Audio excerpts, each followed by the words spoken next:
Magandang umaga ulit mga kasama. Naalala nyo ba yung ginawa nating probiotic ng mga nakaraang video? Ito na siya. Totally fermented na siya for 21 days. Pwede na siyang gamitin. Ito na siya. Oh. Ito gagamitin natin para ma-eliminate natin yung amoy ng swamp fertilizer na ginawa natin. Kasi itong probiotic, ito yung mga good bacteria. Pag inilagay natin siya rito sa swamp fertilizer, ma-neutralize niya ng konti yung mga bad bacteria. Matatanggal niya yung amoy. Ito siya, oh. Lalagyan ngayon natin siya ng probiotic. Siguro, sa ganitong karami, mga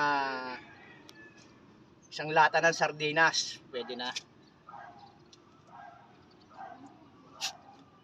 Lagyan na natin para makita nyo.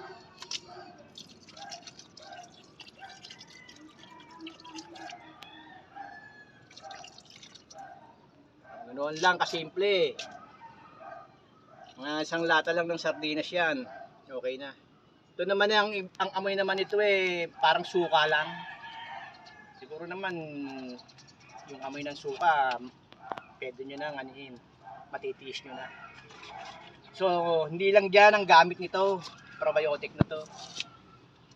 Pwede mo ring idilig to sa halaman for every 1.5 na tubig,